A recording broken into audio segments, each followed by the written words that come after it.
Hello, and welcome to another Old Scams in Shiny New Packages podcast. On these podcasts, we use 20th century experiences and ideas to better understand 21st century scams, risks, and potential approaches. My name is John P. Rayberger, and I'm here with my podcasting collaborator, Don Wood. Hello, Don. Hello, John. Don, today I would like to talk about something that you, I, and millions, probably billions of people run into, and that is passwords. We all are familiar with them. We all have used them for a long time. There's some benefits of them, but they also have enormous risks, especially when it comes to things like phishing. Before I start rambling on, do you have any initial thoughts on passwords? Passwords. I remember when the internet first came on, John. This was America Online, and one had a single password to get online. That was it. And they told you to memorize your password, never write it down on a piece of paper. That was the big piece of advice. And, of course, one can easily remember one password, hopefully, but it soon became clear that multiple passwords were needed to do anything online, and writing them down was a temptation, and still is. Yes, I agree. In terms of looking at the past, passwords have actually been around a very, very long time. In doing research for this, I discovered that historians have found instruction from Romans to their guards on how to engage and manage passwords, because passwords are used in the military quite a bit to distinguish good guys from bad guys. The idea being that the good guys will have the password or can respond correctly to what's called a password challenge, and the bad guys can't. This was famously exemplified on D-Day, where the password and response for Allied forces was thunder lightning. So if you're on guard and you hear something rustling in the brush, you say thunder. And if they say something like was ist das, well, they're probably the bad guys because you're listening for lightning. So they've been around a long time. Passwords were used in the 20th century, also in places like speakeasies. Whereas if you wanted to get alcohol during Prohibition in a secret location, you would go to a door, say the password, and they would try to figure out whether you were welcome in their secret club or not. Because of passwords can get shared easily, people started having to have essentially passkeys. That is a key that they had or a card that showed that they were a member of the club. And I remember back in the 80s, one famous key used by club holders was the famous Playboy Mansion key. If you were a bigwig, cool guy and friends with Hugh Hefner, the owner of Playboy magazine, you would get a key to the Playboy Mansion, and it literally was a physical key. So security and passwords have been used around a long time, used in the last century, used in centuries past, nothing new. Now they just are electronic. The whole world has gone digital and security has gone digital, but some of the same concepts still apply. And passwords, like a lot of security assets, have their costs, their benefits, and their risks. They're trade-offs, just like a lot of things in life. For example, passwords offer portability, flexibility, and hopefully ease of memorization.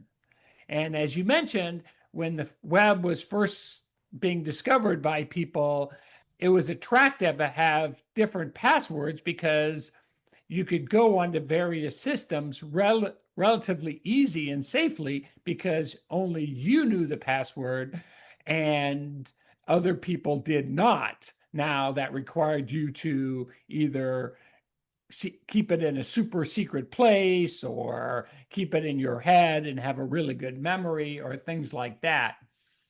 A dirty little industry secret is that passwords also push some accountability onto the users. So if you're a system administrator and the user loses their password or their password somehow gets compromised, you can kind of blame them. And you can say, oh, dumb user, why did you lose your password? And why did you write it down? We said you're not supposed to write it down. So to some degree, there's a little bit of blame shifting that goes on with that. And ironically, if you think about it, passwords are not supposed to be words in the first place. They're supposed to be this gobbledygook mix of characters and numbers and indecipherable terms that only you can memorize that hopefully don't make any sense to anybody else. That's what makes writing them down so tempting. Because if it's a password that's 3 letters, 1 uppercase, 1 lowercase, and an ampersand and some numerals, and they don't make any sense, and that you can't even read it. It's not audible. If you tried to say it, you'd get all stuck in tongue twisters. That's why writing them down was so natural to do, especially for a 20th century person. You would write it down, like you wrote everything down. So at some point, these passwords became just totally unwieldy. So many of them, and consonants and vowels that don't make any sense when strung together. Yes, and system owners knew that people wrote them down. They just were hoping they kept them secret in writing them down, or kept it on a Post-it on their screen, or did something. And again, system owners can blame the user if the user somehow loses the password, or somebody else gets a copy of the password and uses it. So to some degree, it gets pushed on the users by the system administrators. And I don't think that was an accident. But you're right. Everybody wrote them down. I wrote them down because I was in the industry, and in the industry, they were even more restrictive because depending on what organization you were in, you had to change them every 90 days, and they couldn't match anything in the past and things like that. So people wrote them down somehow. And that also gave birth to what are called password managers. Those are apps now, but they're also online. But then you need a password for the password manager or some type of authentication. And then it becomes kind of recursive and weird really fast. And also, you're putting all of your passwords in the so-called cloud, somewhere that you don't know where it is and who's running it. I used one of those managers for a while, and that always made me nervous because I'd go in and I'd see 20 passwords for each of my accounts would have a password. So, oh man, that always felt a little sketchy to me. And it should feel sketchy because it's what's called a single point of failure. If you lost access to that account, you were in trouble. Mm-hmm. And you had to go through the hassle of recovering all that. The other dirty little secret about passwords is all passwords are eventually guessable somehow. It all depends on how much effort it takes. Matter of fact, that's how passwords are categorized, not that they are guessable or not, because they all are. It's just how much effort does it take to guess it. And the big rule of thumb is the longer, the more complicated the password, the longer it takes to guess it. Some older people, including people I know, keep passwords in a notebook. And we talked about this in preparation for the podcast, and there's sort of trade-offs in that. One of the big benefits of having a notebook full of passwords is that it's relatively secure. I mean, a hacker essentially can't hack your notebook because they don't have access to it because it's not online. It's portable. You can carry it around with you. If you write it down, presumably you can read your own writing.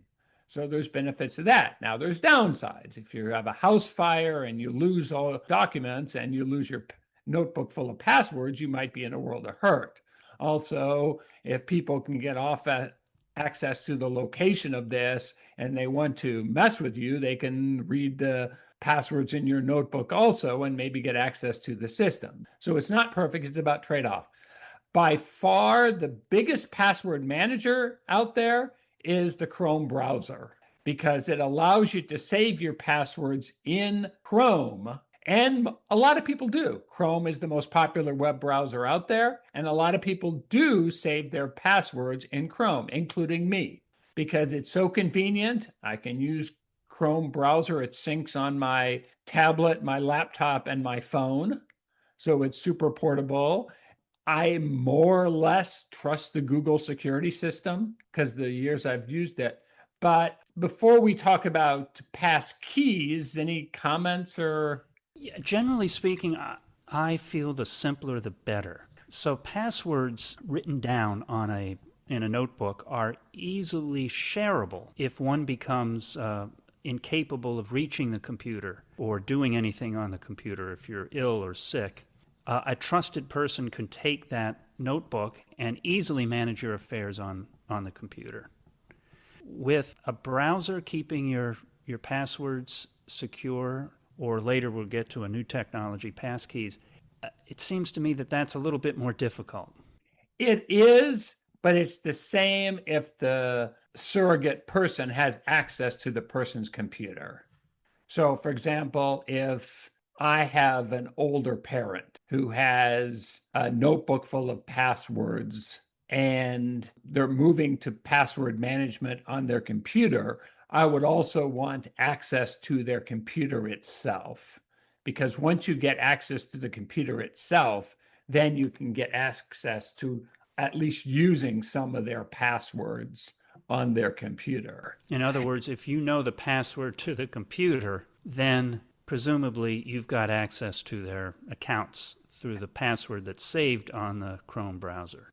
Yes, probably. Now, if they have something more sophisticated, like a password manager on their computer, then you'd have to have access to the computer and to the password manager. And then you have to make sure that their computer, the physical object of their computer, is safe and secure and not damaged and stuff like that, too, just like you would with a notebook. Mm-hmm. There are attributes and limitations associated with all this stuff. Security always invokes some type of overhead cost, and this is just the overhead costs of making things more secure. For example, my rule of thumb is the more I'm worried about it, if it's lost, the more security I'm willing to put on it. For example, I have no problem using the Chrome browser for, let's say, my ESPN account online, where I go in, there's no financial information. I don't do online betting or anything. The only thing I really use it for is to pick my annual March Madness selections. If somebody gets access to my ESPN account, heck, they could probably do a better job than I do of picking the March Madness selections each year. So log in, enjoy yourself.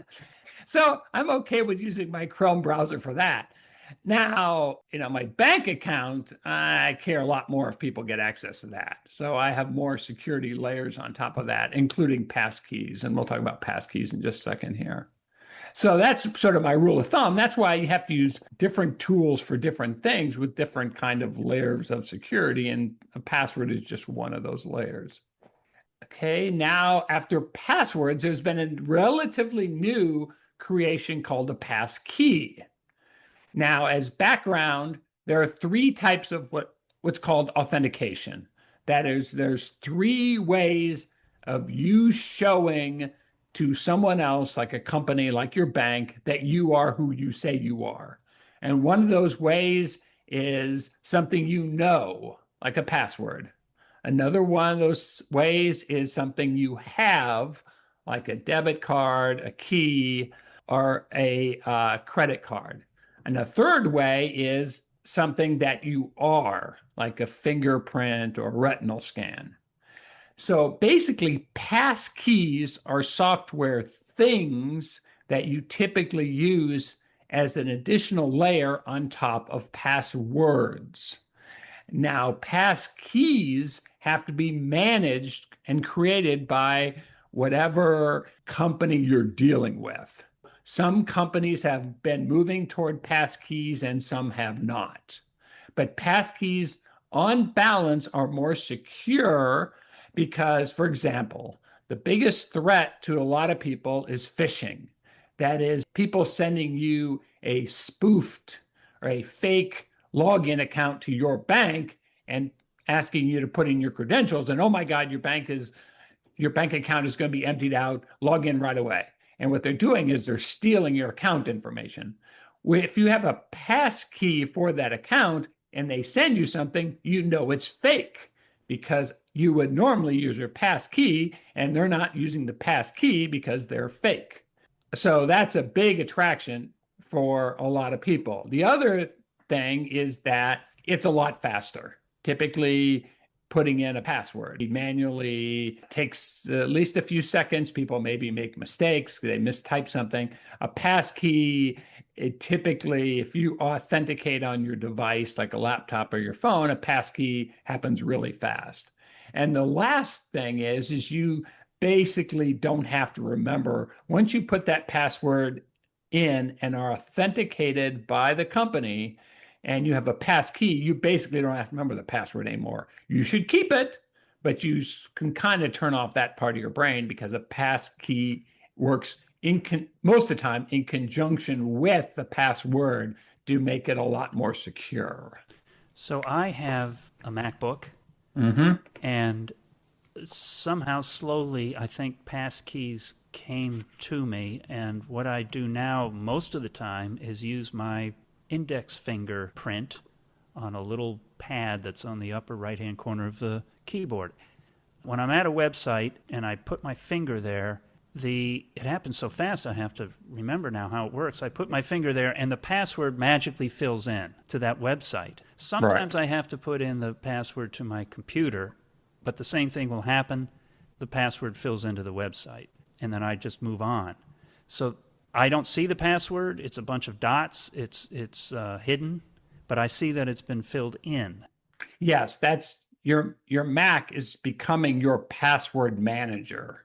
And my fingerprint is the authentication. Yes, it's the thing you have, your fingerprint, that's authenticating that it's really you to your Mac, and the Mac is filling it out. That's not the same as a pass key. Oh, so my fingerprint isn't a pass key. No. It's if you see an organization, they will tell you, would you like to create a pass key? I've seen that, and I've said no. Okay. I would encourage you in the future to say yes. Oh, okay. Because what will happen is you'll log in and they'll say, do you want to create a pass key? And once you create a pass key, it uses the pass key. Now, you may occasionally be required to use your fingerprint to authenticate yourself against that pass key, but the pass key is way more secure than the password. Is the pass key like a password? No, it's in most cases. Now, it depends on how they implement it, but most of them implement it by using a pass key on top of the password. It just makes it go faster, and it makes the whole process more secure. So is that two-factor authentication? Yes. Kind of like getting a text, because I often do that. You get a text message, you put the key, you put the number in. Exactly. Okay. Yeah, exactly. But okay, now to make it even more complicated, okay, keys are things. Software keys are things, physical keys are things, and you can store these keys in essentially two different locations. One is you can keep them in the cloud. So you can keep pass keys in the cloud. Now, what's the attraction of that is you can move them around fairly easily if you go from location to location. Just like you could if you had some physical key in some third-party storage area and you wanted to retrieve it no matter where you were. The problem with that is, again, you have to have a password or some type of account management system for that cloud-based pass key system. What I suggest for most people is they keep their pass key on their individual device. There's risk associated with doing that because if you lose your laptop, for example, you will also lose your pass key because your pass key is a software thing on your laptop. But all you'll do is you'll log in with your password with the new computer that you get. They'll ask you if you want to create another pass key, and they'll create another pass key and put it on your new laptop. A pass key on your laptop that's not in the cloud is very, very, very secure. Does a pass key look like a password? No, it's encryption software that is, in most cases, is a layer on top of the password. And so how do you get the pass key to work? How do you get it to start knocking on the door of your They will invite you. The company's website will invite you and say, "Do you wish to create a passkey for this?" I see. And then, So, because they have to set up the passkey coordination system on their side too. Does that make sense? when you get a new computer, do you need a whole new set of passkeys? Typically, yes, but it's worth it. What you've got, okay, so if you've got Chrome and you've got it on your phone, on your computer, if you get a new Chrome, if you get a new computer or a new phone, you're recreating passkeys all over again. Well, you're getting new ones, and only for that replacement computer. Right. But Now, that requires a little work. It's probably worth it, but it does it. It does require work, but it's way more secure.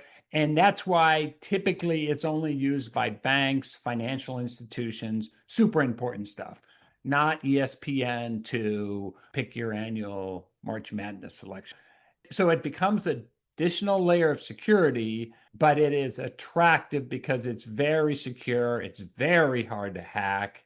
It has built-in phishing protection, things like that. how do you access the passkey to get into the website you need to get into? What do you mean by that? Okay, so if I go to my banking account, I do it the way I've always done it. I think I put my finger on the little pad and on my computer, and a password is filled in. It's my password, and boom, I'm into the banking account. Sometimes, I think most of the banks now, I've got two-factor authentication, so I get a text message, and I use that number to get in.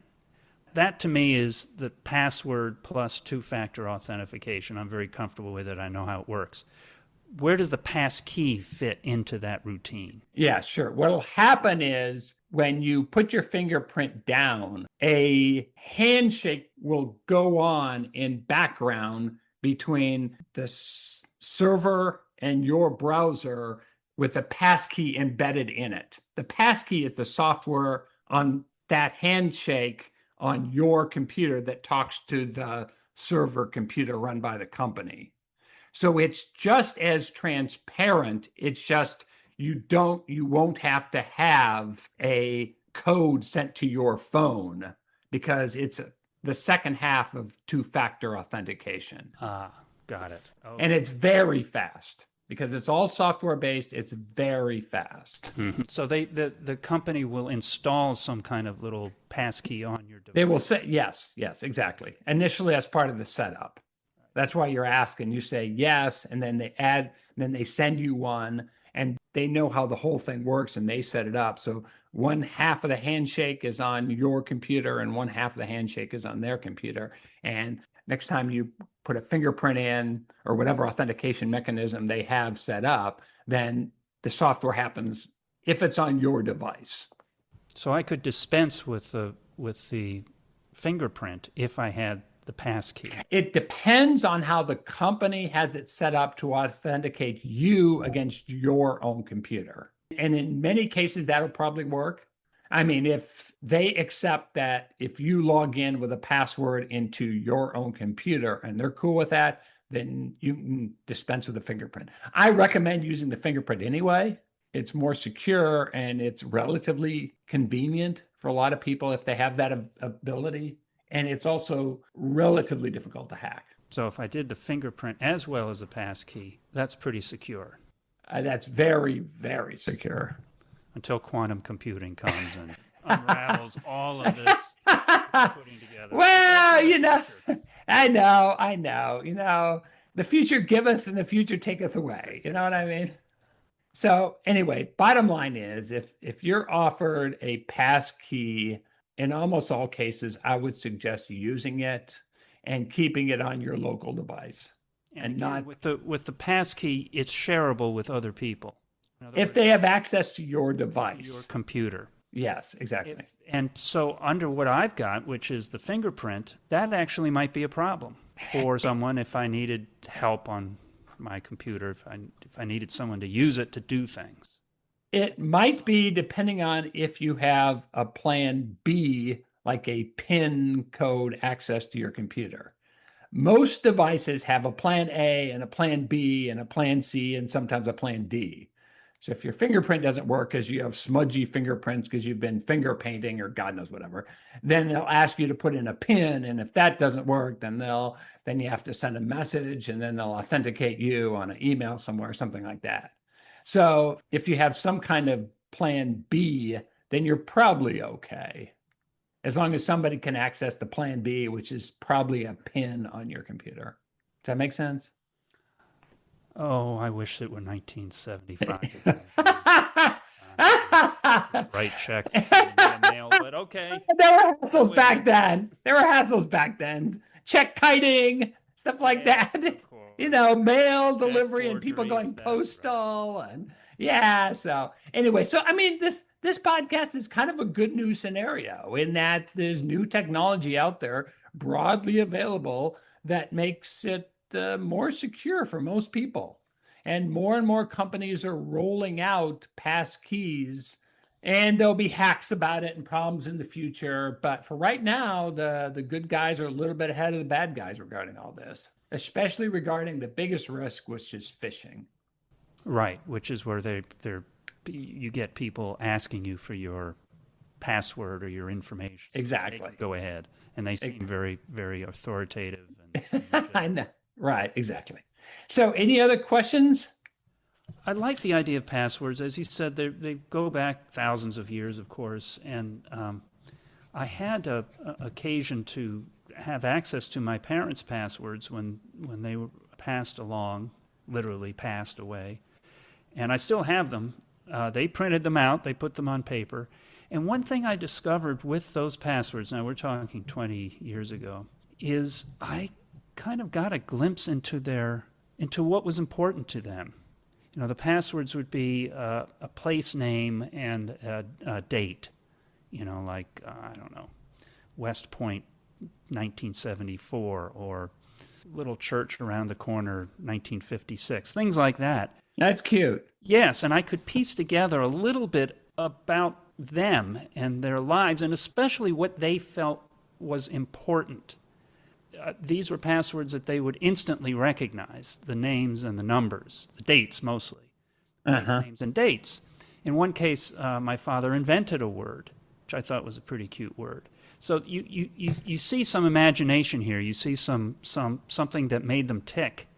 I think future biographers would have a good time if they had access to the passwords, not necessarily to get into the systems, of course not, but simply to learn what was important to the subject of the biography. Now, when we dispense with passwords, as we're slowly doing, that's an entire learning experience that no one will have again. So a little bit of, I would say, 2 cheers for the passwords. Yes, 2 cheers for the passwords. The Romans knew what they were doing when they did password management 2,000 years ago, and that's a way of showing it stuck around. Yes. Good anthropological insight there, too, in terms of your own sort of parents' experience. And it also made it, if they knew it was an experience as important to them, it made it easier to remember the password. That's right. Now, the problem is it made it easier for other people to guess the password, but that's a whole different. So anyway, thank you much, Don. I appreciate it. I will end this podcast by saying, don't be afraid, because modern scams are just old scams in shiny new packages. Thank you much, Don. So long, John.